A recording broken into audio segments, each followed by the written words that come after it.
याद रखना चाहिए, अच्छे और बुरे भावों की उत्पत्ति, ये 10 बातें प्रधान होती हैं। आपके अंदर अच्छे भाव आ रहे या बुरे भाव आ रहे हैं तो उनमें ये 10 बातें प्रधान हैं।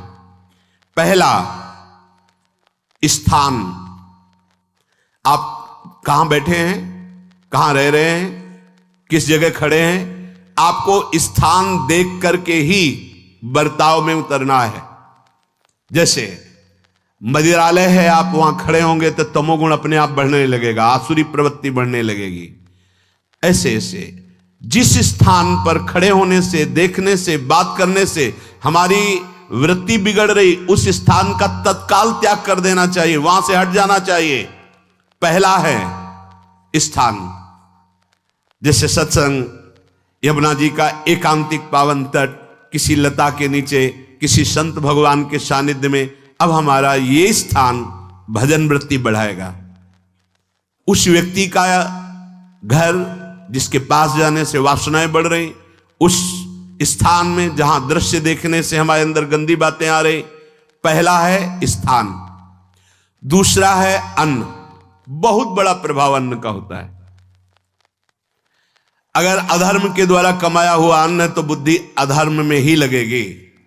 यदि भोजन पकाते समय, रसोई रांधते समय आप विकारात्मक चिंतन कर रहे हैं तो कोई भी प्रसाद पाए उसके अंदर विकार जागृत हो जाएगा। अन्न का बहुत बड़ा प्रभाव पड़ता है। एक बार पूज्य पाद उड़िया बाबा जी महाराज अपने परिकर के साथ भ्रमण में थे तो किसी बड़े धनी मानी ने निमंत्रण दिया, महाराज आज यहीं रुको। तो बाबा ने कहा हम लोग गांव के अंदर नहीं रुकते, तो बाहर कोई वृक्षों का समुदाय, जंगल जैसा, तो उसमें वहां रुके, पर भोजन उनकी तरफ से, भोजन सबने पाया। जब सुबह हुआ तो महात्मा जन, साधक जन एक दूसरे की तरफ देखे और बोले आज तो हमको बड़ा दोष हुआ, गंदा स्वप्न आया और हमारा संयम बिगड़ गया। बोले ये तो हमको भी हुआ, जितने थे सबको हुआ। उड़िया बाबा के समीप गए, बाबा ने कहा अच्छा ऐसा हुआ, ये तो अन्न दोष है, बुलाओ सन्न पवाने वाले को, फिर चलेंगे। बुलाया और बाबा ने कहा बिल्कुल सत्य बोलना, नहीं तो आप जानते हो इतने महात्माओं के संयम को आपने भ्रष्ट कर दिया, सत्य बोलना क्या बात थी। उनका महाराज संतान नहीं हो रही थी, सुना था आप बहुत सिद्ध महापुरुष हैं तो आपके परिकर को इसीलिए पवाया, अंदर काम भाव था, ये हमारे कामना थी कि संतान उत्पन्न हो, वैसे चिंतन करते हुए बनाया ऐसे। बोले सबका संयम नष्ट कर दिया, होश में, नरक जाने वाली बात मत सोचो। अरे संतों को पवाओ जैसे अपने पुत्र को पवाते हैं, ऐसी भावना करनी चाहिए। आज हो भाग्य तो परिणाम खुद मंगल में निकलेगा। काम भाव से युक्त होकर क्यों बनाया, सब संतों के अंदर विकार पैदा कर दिया। अन्न का प्रभाव पड़ता है, हम जैसा अन्न पाते हैं वैसा। कई बार सुनाया है, सिद्ध महापुरुष पूज्य प्रातः स्मरण श्री बलराम दास जी महाराज झाड़ू मंडल के, यमुना के पावन तट पर ही है, रास मंडल के पास ही, वो अपने एक लता के नीचे बैठे हुए भगवत चिंतन कर रहे थे। अचानक यमुना जिस नजदीक है तो कोई माई स्नान किए हुए निकली तो नेत्रों ने देखा और विकार उत्पन्न हो गया। वयोवृद्ध सिद्ध महापुरुष, उन्होंने कहा आप तो इस शरीर को नष्ट कर दूंगा। शिष्यों ने कहा महाराज ऐसा क्यों? बोले किसी माता के शरीर को देखकर हमारे अंदर विकार क्यों आ गया? ऐसा नहीं, आज तक कभी नहीं हुआ, ऐसा क्यों हुआ?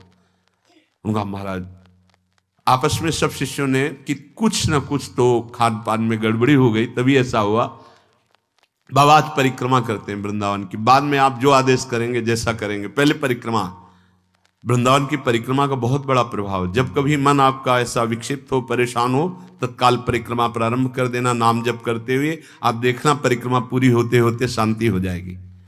बाबा ने खूब नाम कीर्तन करते हुए शिष्यों के साथ परिक्रमा दी, मन का विकार शांत हो गया। उनका ऐसा कैसे हो सकता है कि हमारे अंदर विकार आ गया? ये बड़ी सूक्ष्मता का विषय है। कल प्रसाद कहां से आया था? तो उस समय लाडले गोविंद देव जी महाराज यहीं विराजमान थे वृंदावन में। बोले तो ठाकुर गोविंद देव जी का प्रसाद आया था। लकुट उठाई, गए वो तो भगवत स्वरूप तस्मित तज्जने भेदा भावात, भगवान और भगवान के ऐसे जनों में भेद नहीं होता, वो भगवत स्वरूप होते हैं। गए और कहा बताओ आपका प्रसाद न पावे तो अपराध लगे कि प्रसाद नहीं पाया, और प्रसाद पावे तो हमारे अंदर काम जागृत हो जाए, हम तो मरे ना दोनों तरफ से। तो ठाकुर जी बात कर रहे थे, दूसरों को नहीं सुनाई दे रहा था। कह रहे थे कि देखो नाराज मत हो, कलकत्ता की वैश्या थी, उसने भोग लगाया, अब उसने भोग लगाया तो हमने चख पाया, तो आपको प्रसाद का किनका लेना चाहिए? किसने कहा था कि पूरा प्रसाद पाइए? जरा किनका ले लेते हो, मधुकरी पाते। हाँ ये बात आपकी मान, तो हमारा तो पूरा विश्व है, कोई भी भोग लगाएगा हम तो पाएंगे। और हमारे प्रसाद की निष्ठा आप सबके हृदय में, तो किनका लीजिए, पूरा मत पाइए। सोचिए, भगवद अर्पित प्रसाद और वृत्ति, भगवान ने आदेश किया किनका पाओ, माधुकरी मांग के खाओ। यहां वर्णन कर रहे, यदि हम अन्न थोड़ा भी हमारे अंदर दूषित चला गया, तो जब कभी ऐसी विकार की भावना हो, आपके अंदर विकार बन रहा है, तो खोजिए। आपने कोई दृश्य देखा है, आपने किसी से बात की है, आपने कोई ऐसा संकल्प बनाया, नहीं, तो फिर भोजन दोष आ गया। अब आज उपवास कर दो, जब तक वो वृत्ति न नष्ट हो तब तक कुछ मत पाना, जल से काम चलाना, तो एक दिन एक पहर अपने आप शांत हो जाएगा। अगर बहुत विकलता हो रही तो नाम कीर्तन शुरू कर दो, भोजन मत पाना, नाम कीर्तन शुरू, बिल्कुल शांति मिल जाएगी, बिल्कुल। और ये तो उदाहरण महापुरुष इसलिए देते कि हम सावधान रहें। हमारे अच्छे भाव या बुरे भाव में ये 10 बातें बहुत प्रभाव डालती हैं। पहला स्थान, दूसरा अन्न, और तीसरा जल। पानी भी बहुत संभाल के, नहीं आजकल तो देखो प्रायः ऐसे दांत से प्लास्टिक नोचेंगे, ऐसे पानी पिएंगे, कब भरी गई, कहां भरी गई, कैसा पानी, बड़ा देखो कैसा हमारे भजन साधन के लिए विक्षेप पैदा होता चला जा रहा है। पहले सुंदर सरोवरों का जल, मतलब 15 वर्ष तो गंगा जल ही केवल पिया है, जो आकाशवृत्ति से मिला नहीं, गंगा जल ही पिया है। कुआं का जल, फिर आया हैंडपैप का जल, अपवित्र होने लगा। हैंडपैप में जो वाशर, अगर वो कहीं चमड़े का पड़ा हुआ है तो अपवित्र जल हो गया। अब हैंडपैप का भी अंतर ध्यान स्वरूप हो गया, अब तो नहीं दिखाई देता। अब रह गया है मोटर से निकले और फिल्टर में जाए, वो मशीन जो फिल्टर करती पानी को, आरओ, उससे। अब वो जिनके पास है तो है, नहीं तो परिक्रमा लगाया हो, आपको पानी पीने को नहीं मिलेगा। देखो कैसा समय आ गया। भोजन, पहले कोई दगाबाजी भोजन में तो नहीं करता था। गांव में जब जिसके यहां दूध बेचा जाता था ना, उसको बहुत लघु दृष्टि से देखा है, गाय माए एक बराबर होती है, ये दूध बेचता है। 10-5 किलो मठा तो आप ऐसे मांग के ले सकते थे, अगर अड़ोस पड़ोस में वो मठा मिल जाएगा। जब कोई उत्सव होता, फ्री दूध 100, 200, 500 किलो पूरे गांव के सब दे देते, कोई ऐसे बेचता था। अब दूध नहीं, जब बूढ़े लोग बैठते थे कहते थे पानी बिकेगा आगे चल के। आज पानी बिक रहा है, नहीं बिक रहा, पानी बिक रहा है। हमें लगता है सबको ही पैसे से ही पानी है, वो बोतलें नीली नीली नहीं, इतनी बड़ी बड़ी बिकती, उन्हीं से पानी पिया जा रहा है। आगे और समय जल का प्रभाव पड़ता है। जैसे हम गंगा जल पीते थे, सही कहते हैं, कई कई दिन जब भोजन नहीं मिलता तो पूरी पौष्टिकता गंगा जल से मिलती थी। गंगा माता के जल से ऐसा लगता था मानो हम परम पावन अमृत पान कर रहे हैं, सारी पौष्टिकता मिलती थी। कुएं का जल अपने आप में पौष्टिकता से युक्त होता है, जो हमें चाहिए। आज देखो जल की समस्या हो गई, पवित्र जल पीने के लिए हम तरस रहे हैं। कहां है जल और कैसे मिलेगा जल? या तो आप पैसे वाले हो तो आप खरीद करके पीजिए, नहीं तो अब वो जल नहीं रह गया कि कुएं से निकाला पी लिया या सरोवर से पी लिया, या कैसा दुर्भाग्य है। जल का बहुत बड़ा योग है साधना में। जैसे स्थान का तो परम पावन वृंदावन धाम, अन्न का तो अब हम भगवत प्रसाद पाते हैं, तो जल का बहुत बड़ा योग है। आज दूषित होता चला जा रहा है, क्योंकि अब हाथ की बात नहीं रह गई है कि आप सुंदर कुआं से जल लें या सरोवर से जल लें या आप नदी से जल लें। हाँ, स्वामी जी के लिए लिखा हुआ है कि रोज यमुना स्नान और रोज यमुना जल ही पान। हमारे वृंदावन के समस्त भगवत स्वरूपों का स्नान यमुना जल से ही होता था, हो रहा है और होता ही रहेगा। बिहारी जी के लिए आज भी कलश में भरकर यमुना जल ही जाता है। वो कपड़ा से ऐसे ढक के, जब हम 2 बजे परिक्रमा देते थे तो एक महाभागवत है, वो किसी को छूते नहीं, दूर से कहते छूना मत, बिहारी जी के लिए जल जा रहा है स्नान के लिए बिहारी जी का। फिर चौथा है आपका परिकर, जहां पर रह रहे हैं वो समुदाय, चाहे परिवार हो या आप समुदाय, वो कैसा है, रजोगुणी है, तमोगुणी है, सतोगुणी है या त्रिगुणातीत भागवतिक है, उसका प्रभाव पड़ेगा। पांचवा है आपका पड़ोस, आसपास वाले घर, जैसा है वैसा प्रभाव पड़ेगा आपके ऊपर। पड़ोस निंदनीय है तो बंधन से युक्त होना पड़ेगा। लंका के पड़ोस में रहने के कारण अगाध महिमा वाले समुद्र को बांध दिया गया, रघुनाथ जी ने पुल बांधा और दंड देने के लिए तैयार हो गए थे सरकार, अग्निबाण संधान कर लिया था, पड़ोस के कारण ही तो ना, पड़ोसी रावण था। इसीलिए आस पड़ोस का बड़ा प्रभाव पड़ता है। फिर अगला है दृश्य, इस पे बहुत सावधानी की जरूरत है। ये मोबाइल भगवान चल गए हैं, बहुत विस्तार से चल गए हैं, अब कोई छोटा मोबाइल रखना नहीं चाहता, सब वो स्क्रीन वाला रखना चाहते, टच मोबाइल। दृश्य से बचो, बच्चों, जवानों, बूढ़ों, सबकी वृत्ति जो माया आकर्षित करती, जो दृश्य हम देखने के लिए अंदर से उल्लसित है, वो मोबाइल में सब है, चाहे भागवतिक और चाहे सांसारिक। तो भाई देख लो, गुण दोष में संसार है, अगर आप दोष ग्रहण करना चाहते हो तो दोष ले लो, गुण तो गुण। बहुत बहुत खतरनाक विषय है और बहुत लाभदायक विषय है। किसी संत की वाणी एक बार समझ में नहीं आई, अगर हम 10 बार सुने तो समझ में आ जाएगी, ये लाभदायक है।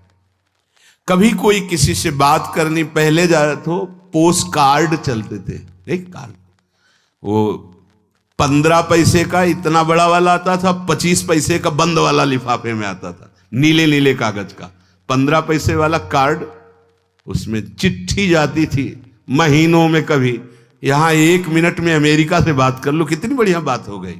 उसका दुरुपयोग ना करो। अब हमारी इतनी चंचल वृत्ति है कि दुरुपयोग करने के लिए उत्साह बढ़ जाता है।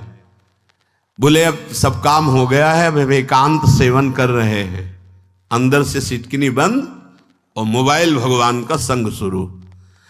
2-4 मिनट सत्संग और अच्छे दृश्य देखे, फिर बगले में वहां सब होता है कि आप बस उसको ऑन कीजिए, फिर जो मनोरंजन शुरू होता है, फिर उपासक मिटिया मेट हो जाता है।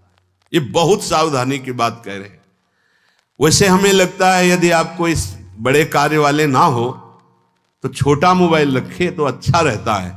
तो इसलिए ये एक ऐसा कलयुग भगवान ने रचा है कि बचा पाना बड़ा मुश्किल है। इससे वृत्ति को बचाओ, जो बचा ले गया वो आगे साधना कर सकता है। बहुत सावधान बच्चों। हमें लगता है यदि आपका मन चंचल हो, आपके शासन में ना हो, तो स्क्रीन वाला मोबाइल अपने माता पिता को दे देना चाहिए। और हम कहते हैं रखो, छोटा वाला रखो, कभी कोई आपत्ति विपत्ति या सूचना देनी हो, बढ़िया काम करता है। जरूरी नहीं है इतना बड़ा लेके चलना। हाँ, अगर आपको बहुत राजकीय विभाग के कार्य हैं तो बात अलग है कि कौन सी सामान कहाँ कैसे, तो वहां से वीडियो भेज रहा है, वो चेक कर रहा है, यस हाँ ठीक है अब चलाओ। अपने को क्या काम है? सत्संग अगर सुनना है तो सत्संग सुनने के अलग यंत्र आते हैं, चला दे उसमें, वो इतनी बड़ी लगती है उसमें चिप, पेन ड्राइव ऐसे लगा दो और सत्संग सुनो। जरूरी वो दृश्य वाला रखो। यहां कह रहे दृश्य, अगर गलत दृश्य देखा तो बावरे बन जाओगे और अच्छा दृश्य देखा तो भगवान के मार्ग के पथिक बनोगे। तो देखो, अच्छे दृश्य में भी दोष दर्शन की वृत्ति की गुंजाइश है। जैसे कोई लीला हो रही है, लीला के पात्र, जैसे हमारे ब्रजमंडल में रास लीला होती थी, ऐसे 12 वर्ष 13 वर्ष के लीला पात्र, सब नव किशोर, जहां भाव ही बने रोते रहो। अब वहां बड़े बड़े लीला पात्र हैं, अगर हमारी भावना शासन में नहीं है तो वहां हम अंग प्रत्यंग के दर्शन से हमारी हाव भाव वहां जो हो रहा है उससे हमारी वृत्तियां बिगड़ जाएं। जब छोटे छोटे लाडली लाल परस्पर खेलते हैं तो केवल आशीर्वाद देने को, रोने का मन होता है। अगर आप लीला भी देख रहे हैं तो बहुत सावधानी की जरूरत है, क्योंकि वो चिदानंद शरीर नहीं है, पांच भौतिक शरीरों, हमारी दृष्टि पंचभूत में लगी हुई है। नाम जप करो, लीला गायन करो, फिर देखो जो लीला है, यही जीवन का परम सुख मिलेगा। सच्ची मान लीजिए। बस हम बार बार ये कहते हैं, मोबाइल का सदुपयोग कीजिए, दुरुपयोग नहीं। मोबाइल बुरा नहीं, उसका प्रयोग बुरा है। दृश्य और साहित्य, वैसे ही मनोवृत्तियां फिसलने वाली हैं, और जब ये आ गया कि फिसलाने में कितना लाभ है तो हानि। ऐसा कोई साहित्य और आलोचना, ऐसी कोई वार्ता ना करे जिससे हमारे अंदर गंदे भाव आवे। यदि अच्छी चर्चा करते तो अच्छे भाव आते। देखो, अभी ऐसी कोई भावुक चर्चा होने लगे तो सबका हृदय द्रवित हो जाएगा, और गंदी चर्चा हो तो हमारा हृदय विकार युक्त हो जाएगा। और कार्य, आप जो कार्य करते हैं उसका प्रभाव आपके मन के ऊपर पड़ता है।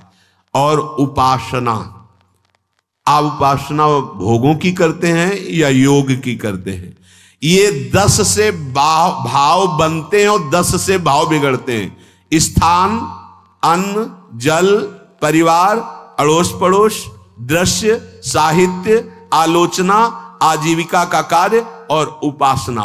यदि ये भागवतिक हुए तो आपके अंदर भगवत भाव बढ़ेगा, और यदि ये रजोगुणी तमोगुणी हुए तो आपके अंदर आसुरी भाव बढ़ेगा।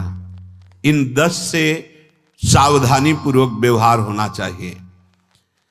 जैसे आस पड़ोस में है तो बड़ी सुविधा है, यहां कोई किसी से मतलब नहीं रखता, बगल वाला कौन रह रहा किसी से मतलब, ये बढ़िया है। ज्यादातर गांव में होता है।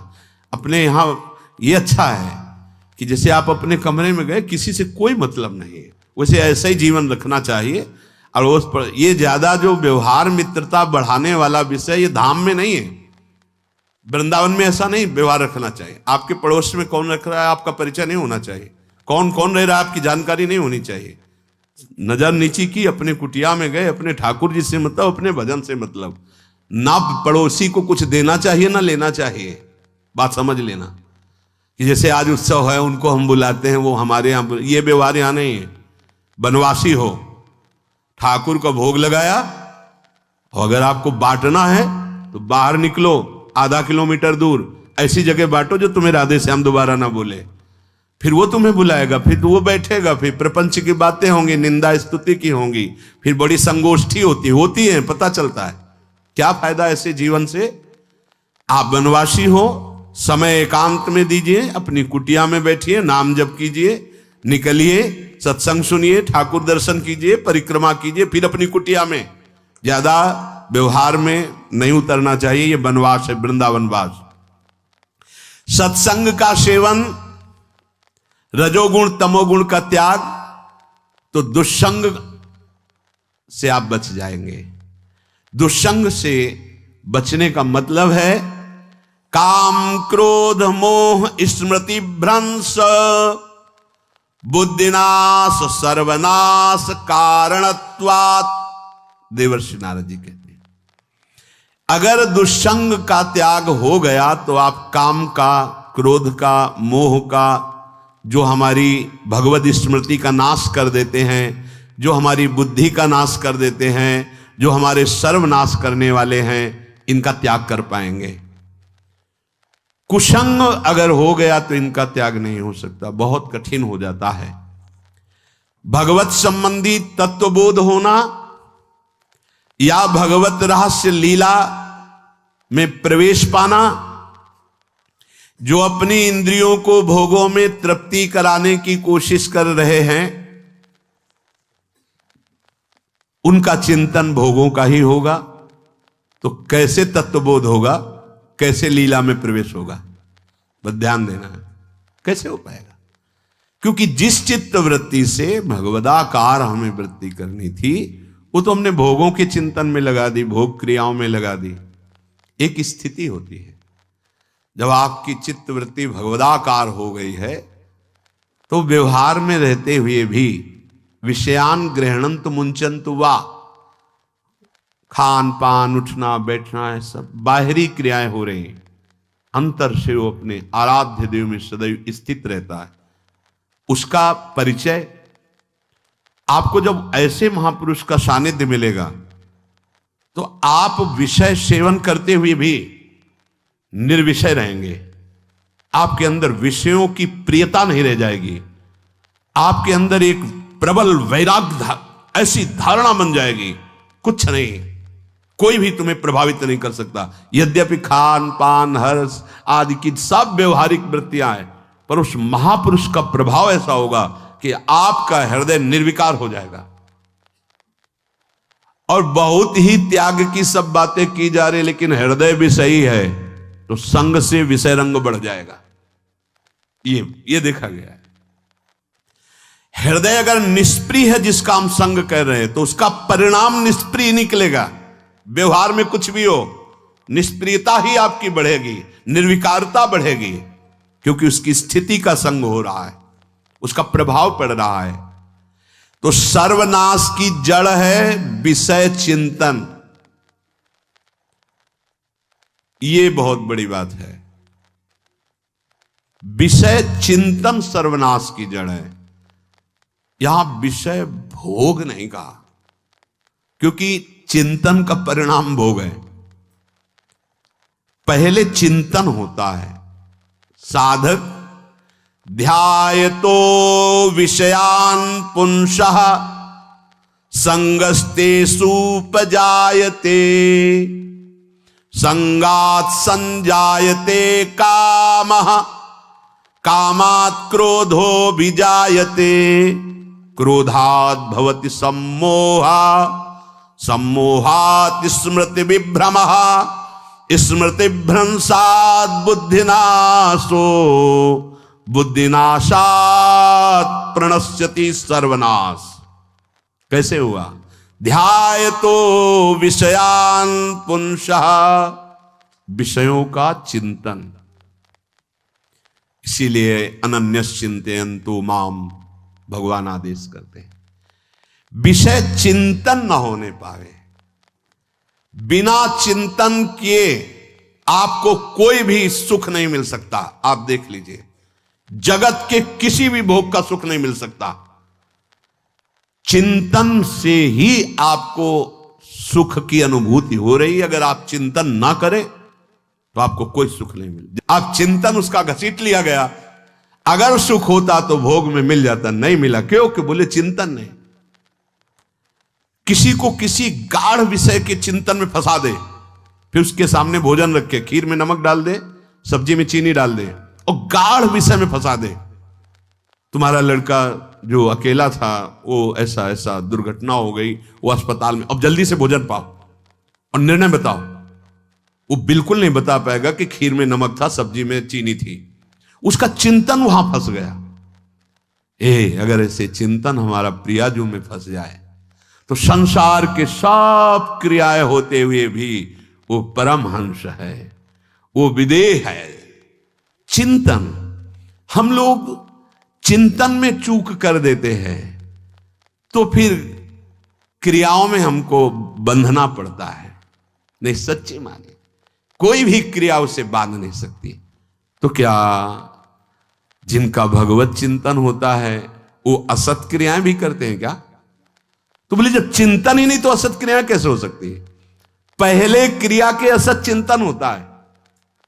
आप देखना, कोई भी कार्य पहले चिंतन होता है।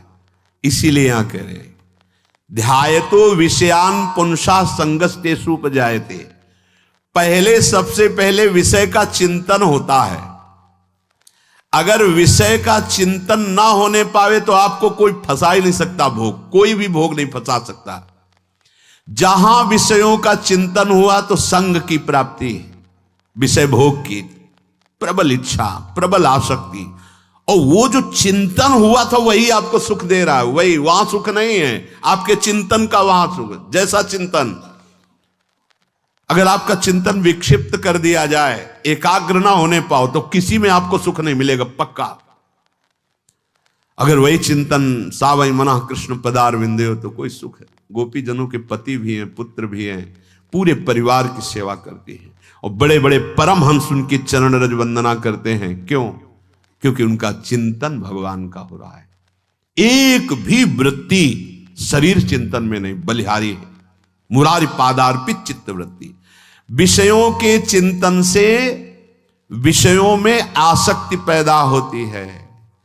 आसक्ति से विषय कामना की प्रबलता और क्रिया होती है, और क्रिया में बाधा पड़ने से क्रोध पैदा होता है। क्रोध से मूढ़ता छाती है, मूढ़ता से स्मृति भ्रमित हो जाती है, स्मृति भ्रंश से बुद्धिनाश होता है, और बुद्धिनाश ही सर्वनाश है। इसलिए चित्त का निरंतर अधिक समय तक सावधानी पूर्वक भगवन नाम में, भगवत लीला में, आप सब भगवत कृपा पात्र जन हैं, चिंतन न बिगड़ने पावे। होता क्या है कि क्रिया से तो हम सावधान हैं, समाज है, क्रिया से तो हम सावधान, क्योंकि समाज भी है, व्यवहार भी है सामने, लेकिन चिंतन तो कोई नहीं जान रहा ना, अंदर ही अंदर हम क्या चिंतन कर रहे हैं। तो साधक चूक कर बैठता है। देखो, बाहर चूक होगी तो उसका प्रायश्चित हो ही जाएगा, चार लोग निंदा करेंगे, पिटोगे, अपमानित होगे, प्रायश्चित। लेकिन अंदर जो हमारा गलत चिंतन हो रहा, पूरा का पूरा अंदर हृदय मलिन कर देगा। हमें उस बात का प्रायश्चित भी नहीं होगा, हमें जलन भी नहीं होगी कि हम गलत चिंतन कर रहे हैं, क्योंकि सावधान नहीं है। खास बात साधना में चिंतन संभालने की है। काम क्रोध मोह स्मृति भ्रंश बुद्धिनाश सर्वनाश कारणत्वात्, देवर्षि नारद जी कह रहे हैं। चित्त का जहां अधिक चिंतन होता है वही हमारी तन्मयता बन जाती है, वही हमारा स्वरूप होने लगता है। बोले बहुत कामी पुरुष है, बोले बहुत क्रोधी पुरुष है, बोले बहुत नीच पुरुष है, पूरा संबोधन होने लगा उसके लिए, क्योंकि वो उसी चिंतन से, वैसी क्रियाओं से। अरे बोले तो बड़े भगत हैं, भगवान के स्वरूप है साक्षात। जो हम अधिक चिंतन करते हैं वही क्रियान्वित होता है। जो क्रिया होती, चिंतन होती, वैसे हमारा स्वरूप बन जाता है, वैसे हमारी स्थिति हो जाती है। सांसारिक विषयों और विषयी पुरुषों का शरीर संग, वाणी संग, मन के द्वारा संग, ये आपके अंदर विषय चिंतन बढ़ा देगा, विषय क्रियाओं में लगा देगा। इसलिए बहुत सावधान। विषय में कोई ताकत नहीं है, विषयासक्ति दुर्गति कर देती है। एक बार देवर्षि नारद जी जनक जी से कहा कि आप विदेह राज कैसे हैं, पत्नी भी है, परिवार भी है, सब वैभव भी है, वो आप एक राजा होते हुए विदेह राज। उनका आज विश्राम कीजिए, कल सुबह चर्चा करेंगे। तो रात्रि में अपने शयन गृह में देवर्षि नारद जी को शयन कराया और अपनी अर्धांगिनी से कहा कि आप जाकर शयन कीजिए देवर्षि नारद जी के साथ, जो आज्ञा। अब वहां देवर्षि नारद जी के समीप जब नारद जी ने देखा कोई स्त्री, तो शकिल गए और शकिल गए। वो तो आज्ञा जैसी हुई थी, जब दीवाल मिली तो दीवाल की तरफ मुंह करके लेटे रहे। अर्धरात्रि में उठी और चली गई। देवर्षि नारद जी सुबह गए और कहा कि ये क्या मजाक था आपका, यदि आपको ऐसा ही व्यवहार करना था तो आप हमसे कह देते, तो हम बाहर जाकर शयन करते, आपने ऐसा क्यों किया। क्या हुआ महाराज? जब हम वहां शयन कर रहे थे, कुछ रात्रि व्यतीत होने पर आपकी अर्धांगिनी आई और लेट गई सैया पे। उनको पता नहीं कि एक देव ऋषि के साथ ऐसा व्यवहार नहीं कर। फिर क्या हुआ महाराज? फिर हम और खेलते गए, फिर दीवाल मिली तो उधर मुंह करके फिर सो गए। तो तुमने स्त्री को दीवाल नहीं समझा, दीवाल को दीवाल समझा। यही आप में और हम में फर्क है। आपके लिए जैसे दीवाल निश्चिंतता का कारण है, ऐसे ही हमारे लिए स्त्री होते हुए भी वो दीवाल की तरह ही है, किंचन मात्र विकार उत्पन्न नहीं कर सकती। यही अंतर है। इसी बात से हमको विदेहराज कहते हैं। ये स्थिति अब कह दे स्त्री शरीर और दीवाल में क्या ज्ञान की विशेषता? वो जड़ है और चैतन्य नहीं। ये शरीर भी जड़ है, चैतन्य आत्म तत्व है। पंचभूतों से दीवाल बनी है। अग्नि तत्व से ईंट पकाई गई है। पृथ्वी तत्व तो है ही, पृथ्वी तत्व में जल मिलाकर उसको आकार दिया गया है। वायु तत्व ने उसे सुखाया है, अग्नि तत्व ने पकाया है, और शब्द आकाश तत्व है। 5 भूतों से वो बना, 5 भूतों से बना है। सच्चा ज्ञान ये कि इसमें और दीवाल में कोई अंतर नहीं। चैतन्य घन आत्म तत्व के कारण ये चलता फिरता नजर आता है, और वो खड़ा स्थायी जड़ दिखाई दे रहा है। इसमें भी भगवान है, उसमें भी भगवान है। इसमें भी पंचभूत है, उसमें भी पंचभूत है। नरसिंह भगवान खंबे से प्रकट हुए थे, बस केवल अज्ञान के कारण जड़ चैतन्य का भेद है। तब समझ में आया। ये जो हमारे अंदर भोगों की आसक्ति है, यही कामना प्रकट करती है, यही पाप प्रकट करती है, यही हृदय को मलिन कर। इसलिए हम अपने चिंतन को संभालें। चित्त चोर के चरणारविंद का चिंतन करें, निरंतर नाम जप करें, भगवद आश्रित रहें। प्रभु अपने भक्तों की रक्षा करते हैं, जैसे मां अपने बच्चे की। करो सदा तिनके रखवारी, जिम बालक राखे महतारी। राधा राधा राधा शेष जागे। श्री राधा वल्लभ लाल।